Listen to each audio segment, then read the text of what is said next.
Shalom, shalom, akiyam. First and foremost, I would like to give all praise, honor, and glory to Yahweh, Bahashem, Yahweh Shai, Bahashem, Rakah, Chodesh. I would also like to give a double honors to the elders and apostles of Great Millstone, where I learned this 144% truth.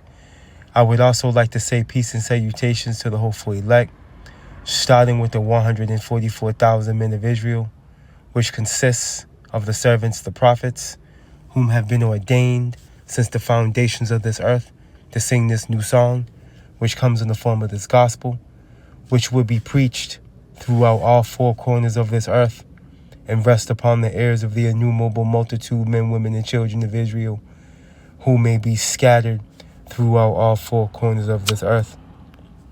The book of Lamentations, chapter 3 and verse 37, and it reads, "Who is he that saith, and it cometh to pass, when the Lord commanded it not?"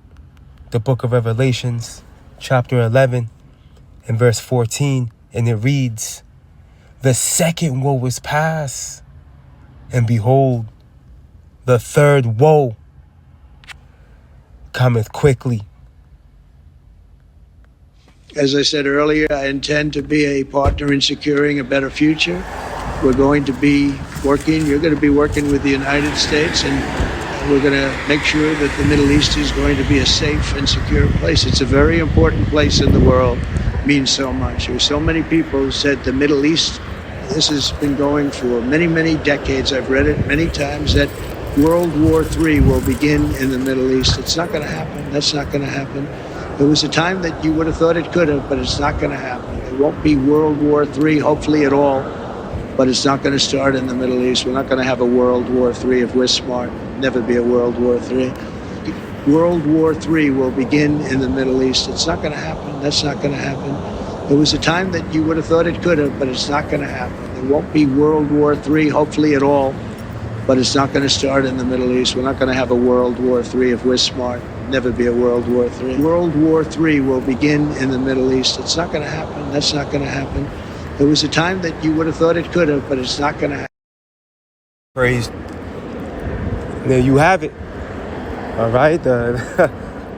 From the horse's mouth, all right? Your boy DJ. All right. Donald Trump in his mind. All right. Thinking that there's not going to be a World War III. All right. But contrary to popular belief, all right, that couldn't be the furthest thing from the truth. All right. You heard him say, you know, they have technology that's undetectable, okay, from anything in the water or above it. But guess what? You know who will detect you? Yahweh Ba'ashem Yahweh Shai, man. Okay, you're detectable by Yahweh Ba'ashem Yahweh Shai. All right, because as it tells us, let's go here before we tap into the reality of World War III. Let's go here. Let's go to the book of Psalms real quick. The book of Psalms. I want to say that, bear with me, Akiyam and Akwath. What is that? Cameron, without thou art there.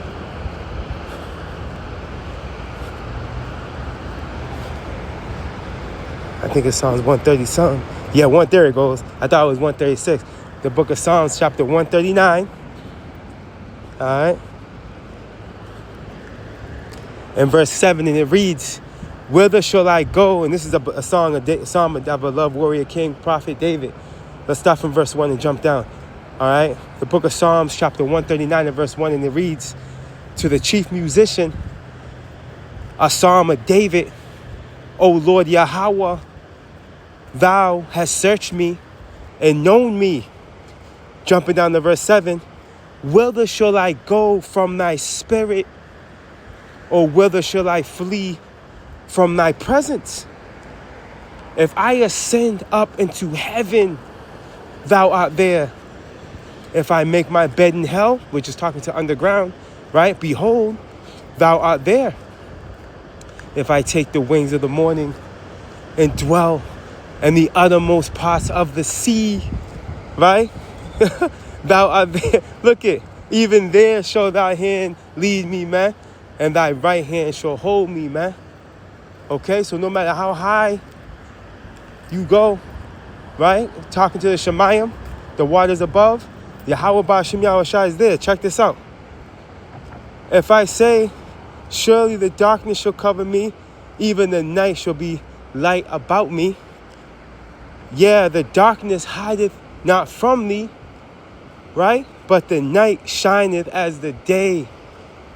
As the day, the darkness and the light are both alike to thee, man. Okay, so there's nowhere you can go, Esau Edom, to self-proclaimed white man, and be hidden from the eyes of the Lord, Yahweh Ba'ashem Yahushua. And that's where you're fooled, man. To think that you're undetectable. See, what you got to worry about is Yahweh Ba'ashem Yahushua. That's who you got to worry about. You know, you're worrying about,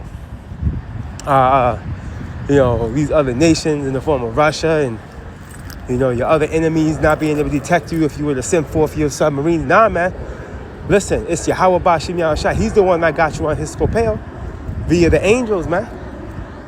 Hence why there's been over 800 orb sightings over the Pentagon, if I'm not mistaken, man. You can look it up. All right? Because ultimately, the eyes of the Lord are upon this sinful kingdom. All right? And he's about to destroy it from off of the face of the earth. This is the reality, man. All right, these... In comparison to Yahweh Ba'ashem Yahushua's visitation upon you, these nations are the least of your worries. All right, even though he is going to use them, Russia specifically, all right, to get the job done, pursuing the biblical prophecy. All right, because at the end of the day, we'll prove that. But at the end of the day, the reality behind the end of your eon, all right, it comes with war. All right, there's no way to escape that reality. The end of your eon, Esau Edom, it comes with war. Okay? That's the reality. And to prove that, let's go to the book. Let's go to the book of 2nd Esdras, chapter 13. As you I'm not walking, I'm walking. I'm going for a quick little walk while I do this lesson. This is actually the first time I've ever did a walk and talk. Yeah, it's about 10:25 right now in the evening. About 68 degrees. A little mist going, but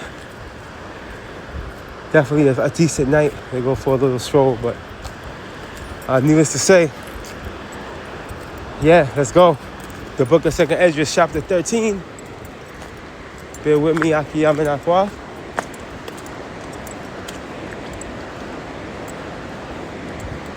Just scrolling on down here. See if I can find this precept.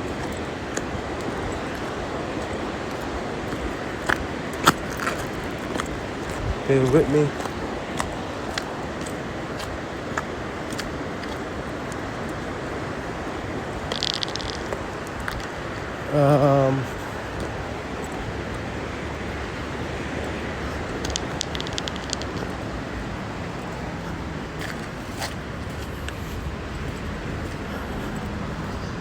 I'm just walking, I'm just a little distracted. Bear with me.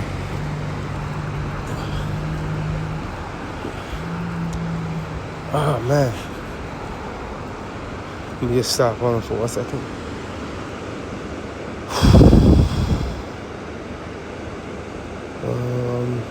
Here we go. I just had to stop for a second. All right, this is the book of 2nd Esdras, chapter 13, right? And verse 29. I showing you that the return of Yahushua comes with what? It's going to come with war. Look, the book of 2nd Esdras, chapter 13, and verse 29, it reads, behold, the days come when the Most High will begin to deliver them that are upon the earth. And the elect is going to get delivered. All right, this is talking to the deliverance of the elect of the nation of Israel. right, there's a set time where that salvation will come, and it will come to pass. Okay? It will come to pass. Look. And we are in that time. Okay? We are in the time of salvation, Akiyam bin Akwaf. We there. Look. And he shall come to the astonishment of them that dwell on the earth. Right. Because ultimately, hey, this world doesn't believe that the Messiah is coming back, man. Okay? Even so-called self-proclaimed Israelites, man. All right? From leaders of congregations to blind sheep, okay? Being led by the blind shepherd. All right? They truly don't believe that Yahweh Shai is coming back. And you can see it, and you can see it in their behavior, man. Look, continuing on. And one shall undertake to fight against another, one city against another, one place against another, one people against another, and one realm against another, man. Okay? This is the reality. All right? This is the chronological order upon the return of the Lord coming back. Okay? There's going to be conflict, man. Let's read it again. And one shall undertake to fight against another. One city against another. One place against another. One people against another. And one realm against another. This is going to go from a civil unrest, right? Civil war, okay? To what? To a global war, man. Ultimately to Yahweh Shai coming back, man. All right? And the fourth dimension coming into this third, okay? In the form of the host of heaven, man. And Yahweh Shai himself. You see? During the climax of World War III, when the missiles fly, man. Look, and the time shall be when these things shall come to pass, and the signs shall happen, which I showed thee before, and then shall my son be declared, right? Whom thou sawest as a man ascending, man. All right, and that's talking to Acts, the first chapter. All right, Yahweh Shai, he was beaming into the fathership, man. That's how he left. That's how he departed from his apostles, man. He was beaming into the fathership, man. All right, they were left starstruck, looking up at Yahweh Shai. All right, as he got caught up, all right, in that tractor beam, man. And what did the angels tell him? You know, hey, he coming back the same way he left, man. All right, he's coming back the same way he left. All right, but the difference between the way he left, right, and the way he's coming back is that when he comes back, he's gonna be in his splendor and his majesty and in his glory, man. Okay, something that Esau, Edom, and self-proclaimed white man is not prepared for. All right, but Yahweh Shai is gonna come in the climax of this fight that's gonna take place over in the valley of Yahweh Shaphat, which is right over there in the Middle East, right there. What's that? Saudi Arabia, right in that desert land over there, right? Which is talking to when you go to the book of let me get this real quick. When you go to the book of Isaiah, the book of Isaiah chapter 29. No, I'm sorry. The book of Joel. The book of Joel, the second chapter.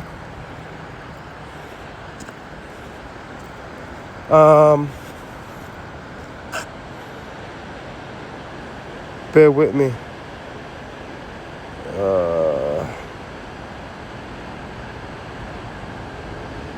The book of Joel, chapter 2.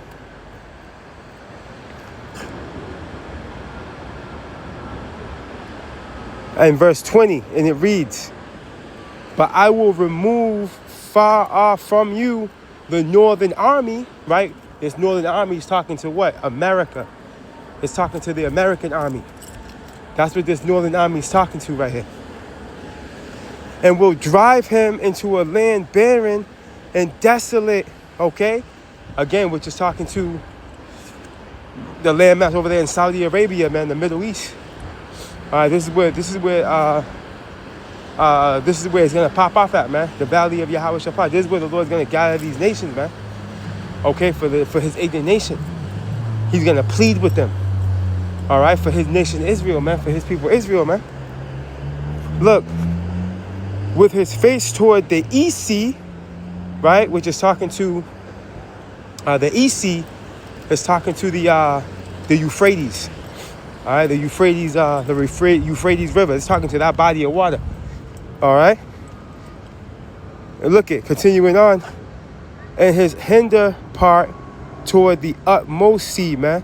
All right, which is talking to the Red Sea, right? And his stank shall come up, and his ill savor shall come up, because he hath done great things, right? There's going to be massive death as an outcome to that meeting that's going to take place amongst these heathen over there in the Middle East, man. It's not going to be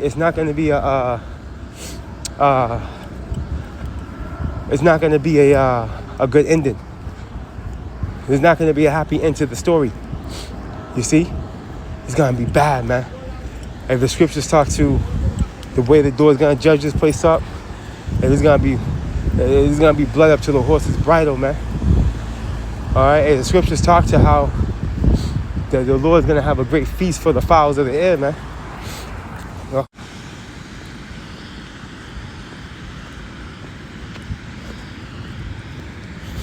Yeah, that was nothing but Satan. But yeah, the scriptures say that the Lord's gonna have a feast for the fowl of the air, for the fowls of the air, man. All right. Okay, the way the Lord's gonna do it, it's gonna be nothing but death and destruction that's gonna come out of the pleading of Yahweh Bashem Yahushai with these nations, man. The military of this earth, man, over there in the Middle East. All right, this is the reality of the end for you nations, man. All right, and as a matter of fact, let's close out with this. When you go to the book of Revelations 20.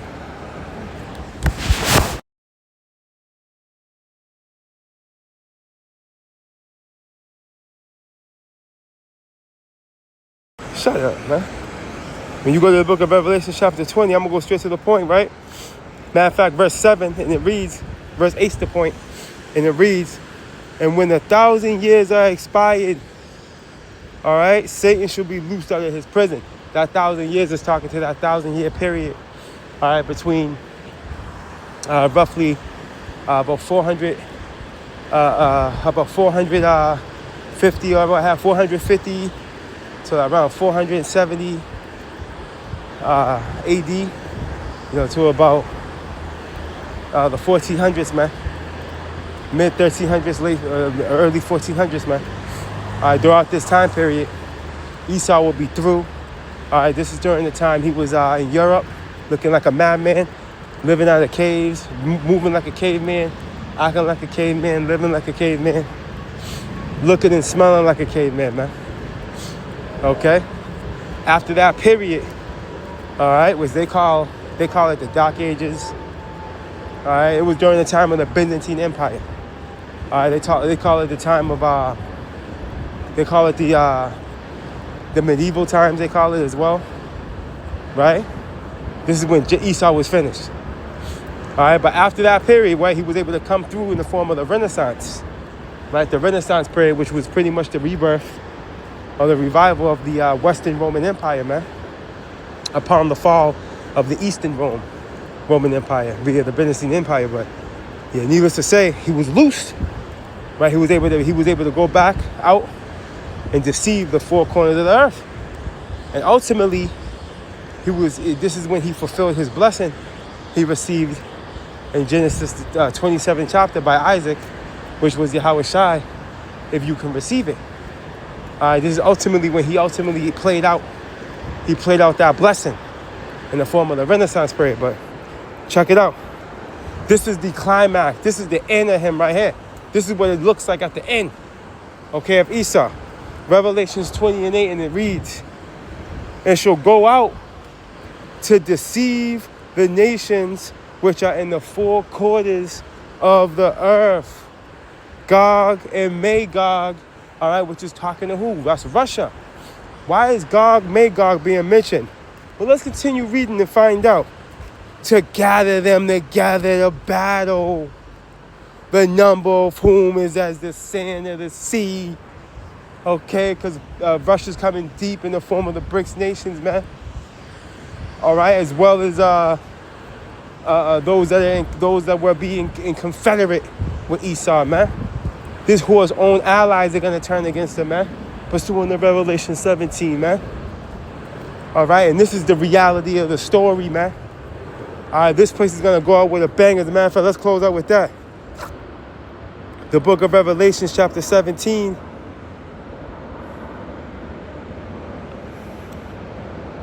And I'll fix everything in post-reduction, how we got cut off and everything. I'll fix it all through the Spirit. All right, the book of Revelation, chapter 17 and verse 18. We're going to start from the bottom and read up to 16. Right? And the woman which thou sawest is that great city. That's talking to America, Babylon the Great, man. Okay, this beast system. Look at which reigneth over the kings of the earth, man. All right? This whore that controls this beast system, I should say. Excuse me. Right? Continuing on, verse 17. For power hath put it in their hearts to fulfill his will. You see? It's all about Yahweh Ba'ashem, Yahweh Shai's desire. It's all about his devices, his plans, his plots, man. Okay? For the Lord put it in their hearts, man. He put it in their mind to fulfill his will, man. All right? What's that? Proverbs 21 and 1. The heart of the king is in the hand of the Lord. You see? The mind of the king is in the hand of the Lord, and he turneth it whithersoever he will. You see that? Look it. And to agree, see? And give their kingdom unto the beast, until the words of power shall be fulfilled, man. Prophecy, man. So in efforts for prophecy to be fulfilled, all right, the kings of the earth, okay, will agree with this whore. You see? They'll move cohesive with her. But at the end of the day, in reality, they're deceiving her. As it tells us in Obadiah 1 and 7. Continuing on. And the 10 horns, right, which is the European Union, right, which thou sawest upon the beast, these shall hate the whore and make her desolate. How? That's going to come in the form of World War III, man. Look at, and naked, and shall eat her flesh and burn her with fire. How is that going to be accomplished? Through World War III. You see? Where the Lord is going to unleash the weapons of his indignation. As we can read in Jeremiah, the 50th chapter, man. Yahweh Ba'ashem Yahweh Shai is going to open up his armory, man. All right? And the bow of steel shall pierce this nigga through. All right, this is what's going down, man. Hey, Esau, Edom, the self-proclaimed white man, your visitation's upon you, man. All right, and there's nowhere for you to run. And there's nowhere for you to hide. Shalom.